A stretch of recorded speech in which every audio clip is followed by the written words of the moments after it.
할렐루야. 오늘 증거드린 말씀은 누가복음 15장 19절에서 24절입니다. 누가복음 15장 19절에서 24절입니다. 다 찾으셨으면 제가 봉독해 드리겠습니다. 지금부터는 아버지의 아들이라 일컬음을 감당치 못하겠나이다. 나를 품꾼의 하나로 보소서 하리라 하고 이에 일어나서 아버지께 돌아가니라. 아직도 상거가 먼데 아버지가 저를 보고 측은히 여겨 달려가 목을 안고 입을 맞추니 아들이 가로되 아버지여 내가 하늘과 아버지께 죄를 얻었사오니 지금부터는 아버지의 아들이라 일컬음을 감당치 못하겠나이다 하나 아버지는 종들에게 이르되 제일 좋은 옷을 꺼내다가 입히고 손에 가락지를 끼우고 발에 신을 신기라. 그리고 살찐 송아지를 끌어다가 잡으라. 우리가 먹고 즐기자. 이 내 아들은 죽었다가 다시 살아났으며 내가 잃었다가 다시 얻었노라 하니 저희가 즐거워하더라. 아멘. 누가복음 15장 19절에서 24절의 말씀을 통해 탕자의 참된 회개와 신앙이라는 제목으로 말씀 증거하겠습니다. 탕자의 참된 회개와 신앙입니다. 예수님께서 마태복음 13장 34절에 비유가 아니면 아무것도 말씀하지 아니하셨다고 하셨듯이 구약 성경에도 마찬가지고 예언의 말씀은 더더욱 비유로 기록되어 있습니다. 비유란 진실과 비슷한 것을 들어서 설명한 것으로서 예수님은 설교도 전부 비유로 하셨습니다. 성경의 모든 말씀이 비유로 말씀하셨다고 하였으니 비유를 알아야만이 말씀을 알 수가 있는 것입니다. 비유를 모르고 본문 말씀을 문자적으로 보시게 되면 예수님을 믿다가 시험 들어 예수님을 떠나 세상에 취해 방탕하고 타락하여 수많은 고생을 하다가 주님께로 돌아오는 과정으로 보는 것이 일반적인 교회의 목사님들과 예수 믿는 자들의 생각입니다. 그러나 본문 말씀은 그러한 내용이 아니고 여기에서 아주 깊고 심오한 하나님의 비밀이 숨겨져 있습니다. 본문 말씀은 천국의 비유를 우리 주님께서 하신 말씀입니다. 누가복음 15장 11절을 보시면 또 가라사대 어떤 사람이 두 아들이 있는데 그 둘째가 아버지에게 말하되 아버지여 재산 중에 내게 돌아올 분깃을 내게 주소서 하는지라. 아비가 그 살림을 각각 나누어 주었더니 아멘. 여기서 보시면 둘째가 자기에게 돌아올 분깃을 받아서 나갔습니다. 아버지의 집인 내 집에서 왜 나갈 마음이 있었겠습니까? 가장 편한 곳이 아버지의 집인데 왜 이 아들이 아버지의 집을 떠날 마음이 있었겠느냐 하는 점입니다. 원래 이 아들은 아버지 집에 있던 아들이 아니었습니다. 사실 우리 또한 아버지 집에 간 자들이 아닙니다. 가려고 신앙생활, 믿음 생활을 하고 있는 중입니다. 둘째 아들은 생각이 틀려졌습니다. 아버지 집은 편안하고 가장 좋은 곳인데 그것을 모르는 것입니다. 아들은 아버지의 법도 안에서 그 법을 지키고 살아야 되니 자기 생각과 마음대로 못하니까 이거보다 더 편한 곳이 찾은 것입니다. 내 멋대로, 내 마음대로, 내 뜻대로 살고 싶다. 이러한 자유함이 생각났습니다. 그래서 자기가 얻은 분깃을 가지고 먼 나라로 떠났습니다. 많은 돈을 가지고 나갔으니 얼마나 좋겠습니까? 세상엔 돈만 있으면 여자도 친구도 먼 친척들도 찾아옵니다. 돈으로 얻은 친구, 돈으로 얻은 여자와 친척들은 돈 떨어지면 하루아침에 순식간에 떨어지고 없습니다. 방탕한 생활 것은 멸시와 오갈 데 없게 되어 세상 밖으로 쫓겨나게 됩니다.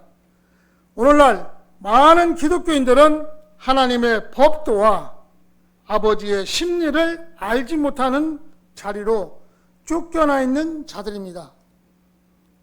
지금 하나님의 집에 있다가 쫓겨난 것이 아니라 조상 때부터 이미 쫓겨나 있던 것입니다. 탕자는 먹을 것이 없는 흉년이든 나라로 쫓겨났다고 성경에 기록되어 있습니다. 여기서 말하는 흉년은 세상에서 흉년을 가리켜서 말한 것이 아닙니다.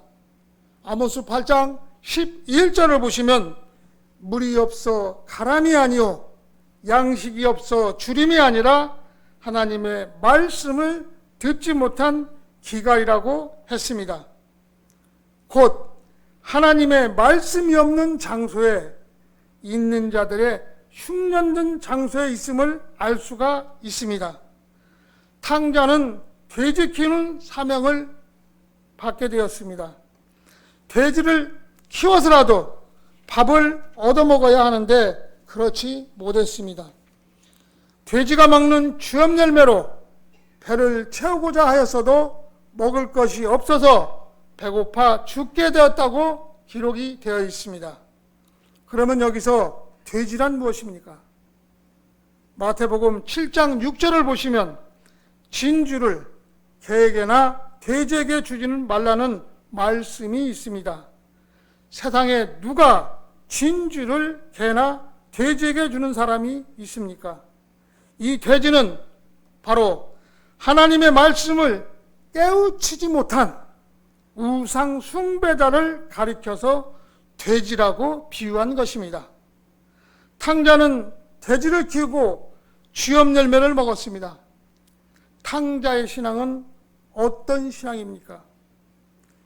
진리가 아닌 비진리인 껍데기 신앙, 바로 이선된 신앙입니다. 진리의 말씀이 없는 자, 참된 것이 없는 자, 이런 자들은 결코 용서받지 못합니다. 탕자는 더 이상 이런 생활을 할 수 없다고 생각하여 아버지의 집을 생각하고 아버지 집 종들도 쥐염 열매를 먹지 않으니 차라리 아버지 집에 가서 종 노릇하는 게 더 낫겠다고 회개를 한 것입니다. 이 과정은 바로 실로전까지 오기 전에 우리들의 모습이 아니었나 생각됩니다.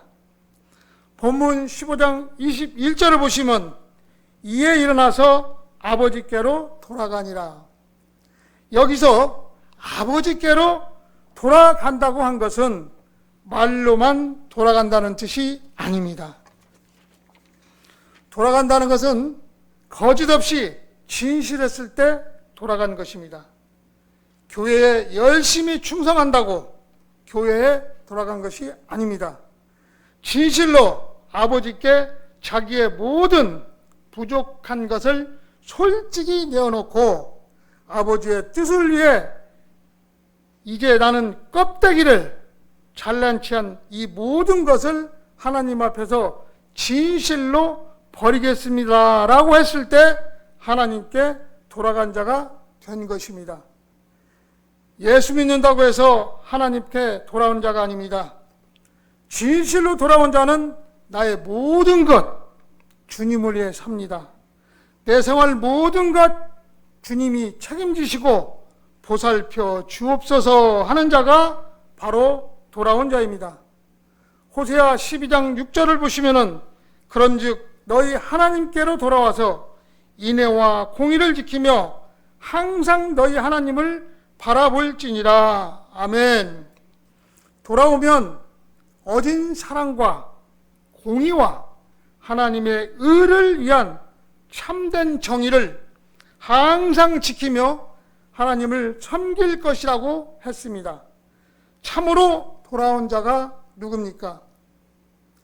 참으로 실로에 돌아온 자는 비진리에서 발을 끄는 자들입니다.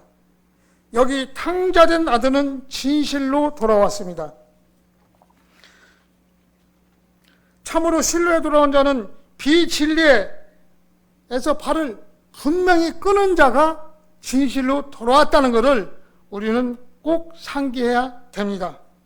진실로 돌아온 자는 배고픔을 아는 자요, 하나님의 말씀을 지키는 자입니다.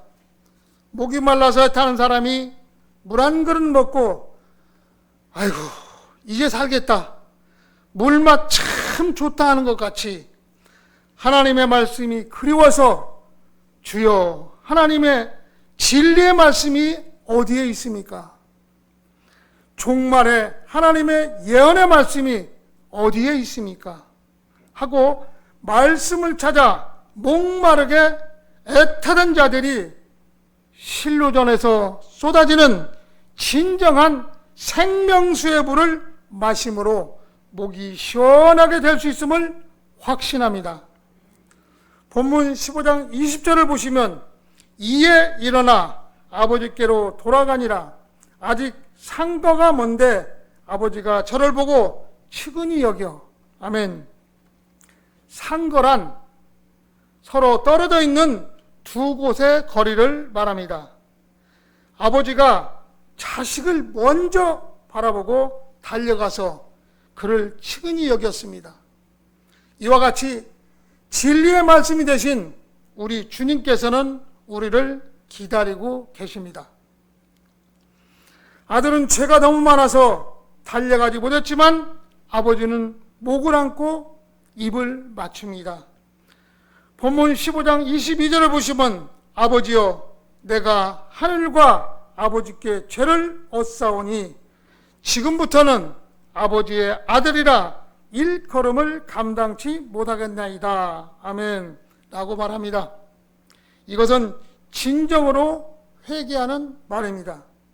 아들이 진실로 돌아왔을 때 아버지께서 4가지를 종들에게 시켰습니다. 첫째, 제일 좋은 옷을 내어 입혀라. 둘째, 가락지를 손에 끼워라. 셋째, 신을 신겨라. 넷째, 살찐 송아지를 잡아라. 이 4가지를 명령하셨는데 이 4가지는 하나님의 비밀이 숨겨 있습니다. 첫째, 제일 좋은 옷을 입혀라. 계시록 3장 5절을 보시면 이기는 자는 이와 같이 흰 옷을 입을 것이요 내가 그 이름을 생명책에서 반드시 흐리지 않고 그 이름을 내 아버지 앞과 그 천사들 앞에 시인하리라. 아멘. 계시록 3장 18절을 보시면 흰 옷을 사서 입어 벌거벗은 수치를 보이지 않게 하고. 아멘. 돌아온 아들은 누더기 옷, 찢어진 옷을 입었는데 그 찢어진 것은 옷이 찢어진 것이 아니요 그 마음이 찢어진 것이고 하나님을 배신했고 부모를 배신했던 배신자의 옷을 입었던 자입니다. 그래서 그 옷을 벗겨버리고 제일 좋은 옷을 입게 되었습니다. 둘째, 가락지를 끼워라. 계시록 7장 4절을 보시면 내가 입맞은 자 수를 들으니 이스라엘 자손의 각 지파 중에서 입맞은 자들이 14만 4천이니. 아멘. 가락지는 인장 반지로서 가락지 끝에 도장이 새겨져 있습니다. 도장은 사람을 대신해 서류에 인장 반지를 찍으면 그대로 인정되는 것입니다. 그 인장은 책임과 왕권을 받은 것을 뜻합니다. 셋째, 신을 신겨라. 에베소서 6장 15절을 보시면 평안의 복음에 예비한 것으로 신을 신고. 아멘. 지금 신고 있는 신은 세상에 속했던 신발이었기 때문에 그 신발을 벗고 하나님께서 주시는 말씀, 명령의 신을 신으라는 뜻입니다. 신은 걸어 다닐 때 필요한 것이므로 행함을 말합니다. 명령을 행하라는 말씀입니다. 그동안 네가 고생했으니 이제는 하나님 말씀으로 인침받아 인장반지를 끼고 하나님의 새로운 복음의 신발을 신으라는 뜻입니다. 넷째, 살찐 송아지를 잡아라. 창세기 18장 7절을 보시면 아브라함이 또 짐승 떼에 달려가서 기름지고 좋은 송아지를 취하여 하인에게 주니 그가 급히 요리한지라. 아멘. 아브라함은 하나님과 함께 나타난 천사에게 송아지 고기를 대접했습니다. 이 송아지 고기는 바로 하나님의 천사, 하늘의 사자에게 대접하는 최고의 요리입니다. 이것은 하나님께서 종말에 하나님의 백성들이 돌아올 때 있는 하나님의 약속을 보여주시는 말씀입니다. 마다들의 신앙을 잠깐 살펴보시면 아버지는 기뻐하고 즐거워하였지만 마다들은 시기하고 질투하며 화를 내고 아버지의 집에 들어가기를 싫어했습니다. 교만과 질투가 많았고 외형적으로 볼 때는 열심히 일했고 충성했습니다만 돌아온 아들과 같이 진실이었고 교만했습니다.